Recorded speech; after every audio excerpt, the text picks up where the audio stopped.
Hello दोस्तों, welcome to limitless earning YouTube channel. तो आज हम ऐसी कंपनी के बारे में बात करना चाहते हैं जिसके अभी भी 2 दिन से बहुत चर्चा चल रही है कि मर्जिंग होने वाली है। और दोनों के दोनों टेक्नोलॉजी और आईटी रिलेटेड कंपनीज़ है। उनका नाम है माइंडट्री और एलटीआई इन्फोटेक। तो हम देखते हैं कि उसका बेनिफिट क्या है, क्यों मर्ज कर रहे हैं, उसका क्या प्राइस है, अभी कितना डिस्काउंट में मिल रहा है। क्योंकि लगभग सभी आईटी टेक्नोलॉजीज़ और सभी सेक्टर्स में थोड़ा बहुत गिरावट हो चुकी है, लेकिन कुछ कुछ कंपनीज़ ऐसे हैं जो कि एक लार्ज कैप में भी आते हैं और बहुत अच्छे रिटर्न दे चुके हैं 6 महीने में, 1 साल में या 1.5-2 साल के अंदर। लेकिन फिर भी अभी वो डिस्काउंटेड प्राइस में मिलना चाहिए। तो उसको अगर आपको लेना चाहिए या बेचना चाहिए या क्या उसको होल्ड करना चाहिए, उसके बारे में हम धीरे धीरे बात करेंगे आगे वीडियो में।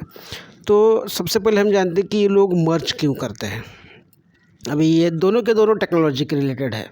एलटीआई भी आईटी इंडस्ट्री में आती है, माइंडट्री भी आईटी इंडस्ट्री में आती है। देखो, कभी कभी क्या होता है कि अगर आप सेम डोमेन में हो, सेम टेक्नोलॉजी में हो, तो अगर अलग अलग अगर आप टेक्नोलॉजी करते हो तो अलग अलग सीईओ रहेंगे, अलग अलग मैनेजमेंट रहेगा, आपके अलग अलग कुछ क्लाइंट्स भी रहेंगे। उसमें ना आगे जाके ना थोड़ा बहुत क्लैशेस आ जाता है। तो जैसे आपने एग्जांपल देखा होगा कि अभी भी एचडीएफसी ने भी मर्ज किया है, उसका भी एक अलग अलग रीज़न है। तो वो अलग अलग डोमेन में रहते हैं, या कुछ अगर सेम डोमेन सेम डोमेन में होता है, अगर सेम डोमेन में अगर होता है तो अलग अलग मैनेजमेंट या अलग अलग सीईओ बना के कोई फ़ायदा नहीं है। अगर कल जाके माइंडट्री बहुत अच्छा काम करती है और उसके क्लाइंट्स बहुत बड़े हैं, तो उसका थोड़ा बहुत नीयत चेंज हो जाएगी, फिर क्लैशेस हो जाएगा। इसके वजह से वो लोग सोचते हैं कि अगर एक ही अगर हम हैं तो हम लोग मर्ज करके ही आगे जा सकते हैं, और उसका मार्केट कैप भी डिस्ट्रीब्यूट होता है। तो देखिए कि जैसे आईटीसी है। आईटीसी एक पूरा कॉम्बिनेशन है डोमेन का। जैसे कि उसमें तंबाकू भी है, नोटपैड मतलब वो बुक्स में भी है, होटलिंग्स में आता है, होटलिंग में भी आता है। तो उनको अगर डिस्ट्रीब्यूट होता है, अगर डीमर्ज होते हैं तो फ़ायदा ज़्यादा है। जैसे रिलायंस भी है, सब कंबाइन में अगर वो डीमर्ज होता है तो ज़्यादा उसको फ़ायदा होता है। लेकिन अगर एक ही टेक्नोलॉजी में है तो डीमर्ज करके ज़्यादा फ़ायदा नहीं होगा।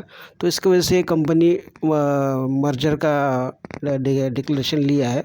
तो हम देखते हैं कि माइंडट्री भी कितना परसेंटेज हमने रिटर्न दिया है 6 महीने, 1 साल में या लॉन्ग टर्म में। देखिए, लगभग ये एक दिन में 4% के आसपास गिर चुकी है और एक वीक के 6%। तो अगर 6 महीने में देखा गया तो ये लगभग कंपनी 30% आपको डिस्काउंट में मिल रही है। बहुत लोग सोचते हैं कि यार कंपनी गिर रही है, क्यों नहीं गिर। देखो, ये कंपनी ऐसे कंपनी है जो आपको लॉन्ग टर्म तक ऐसा फ़ायदा देगा, आपके होश उठ जाएगा। मैं आपको दिखाऊंगा अभी मैक्सिमम इसका लॉन्ग टर्म में कितना फ़ायदा होता है। तो ऐसे चांस में आपको इस कंपनी को ऐड करना है, बल्कि उसको पैनिक सेलिंग नहीं करना है, प्रॉफिट बुकिंग ज़्यादा नहीं करना है। अगर आपको पैसे की ज़रूरत है तो वो आप कभी भी प्रॉफिट बुक कर सकते हो, वो आपका कॉल है। लेकिन अगर आप लॉन्ग टर्म में इन्वेस्टमेंट में हो, अगर अच्छी क्वालिटी का अगर आपको स्टॉक से डिस्काउंट 30% डिस्काउंट में मिलता है, तो आपको 1% भी ऐसा नहीं सोचना चाहिए कि इस स्टॉक्स को सेल करो। तो देखिए, मैं आपको बताता हूँ कि ये लॉन्ग टर्म में कितना अच्छा रिटर्न दिया है। लगभग 550%, 5 साल के अंदर लगभग, मतलब हर साल में डबल। लोग आते हैं इतने लार्ज कैप और मिड कैप कंपनी में 15-20% भी अगर मिलता है ईयरली, उसका एवरेज होता है 25% भी, तो खुश हो जाते हैं। ये तो हर साल में डबल कर रही है, 5-5 साल में डबल हो रहा है। तो देखिए, जो भी कंपनी अगर इतनी अच्छी कंपनी होती है ना, तो उसको लॉन्ग टर्म तक देखना चाहिए आपको, ताकि शॉर्ट टर्म के लिए नहीं। तो हम लोग दूसरा देखते हैं, उसका दूसरा एलटीआई के। देखिए, दूसरा स्टॉक उसका एलटीआई का, वो भी लगभग 3.5-4% के आसपास डाउनफॉल में आ गया है। एक वीक के अंदर 6.5-7% के आसपास, एक महीने के अंदर 25%, मतलब एलटीआई आपको एक महीने में 25% गिर चुका है। लगभग सी बात है, जो भी आदमी लिया है पहले उसका 25%, तो उसको तो पेन होगा ही। लेकिन जिसके पास नहीं है वो लोगों को तो ये बहुत अच्छी अपॉर्चुनिटी कि ऐसा ज़बरदस्त एल&टी का तो ब्रांड ही काफ़ी है बोलने के लिए, किसी को बोलने की ज़रूरत नहीं कि ये कंपनी कितनी अच्छी है क्या नहीं है। इन दोनों के तो फंडामेंटल को तो कोई भी प्रॉब्लम नहीं है, एक नंबर है।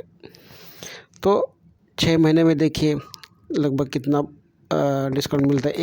एक साल से आसपास ये कंपनी मतलब 40% के आसपास गिरी चुकी है। तो उसका लॉन्ग टर्म भी हम देखते हैं। देखिए 5 साल के अंदर ये भी 500% मैक्सिमम कितना दे दे सेम। तो देखो बहुत लोग बोलते हैं ना कि सर अभी ये कंपनी बहुत 100-200 में मिल रही है, नीचे गिर चुकी है, 500 मिल रही है। देखो कोई भी कंपनी शुरू होती है ना तो वो बहुत स्मॉल अमाउंट या बहुत कम से ही शुरू होती है। आपने बड़े बड़े स्टॉक्स देखे होंगे कि आज इतने बड़े लेवल पे 2-2 हज़ार, 3-3 हज़ार, 10-10 हज़ार, 15-15 हज़ार में मिलते हैं ना। वो भी स्टॉक्स कहीं 5 साल या 10 साल के आसपास वो भी 500, 200, 50 रुपये में ही थे। जैसे बजाज फिनसर्व बोलते हैं, बजाज फाइनेंस बोलते हैं, ये तो 4-5 रुपये, 10 रुपये सिंगल डिजिट से आज 5-5 डिजिट तक पहुंच गए हैं। लेकिन देखो इसमें ना आपको पेशेंस चाहिए।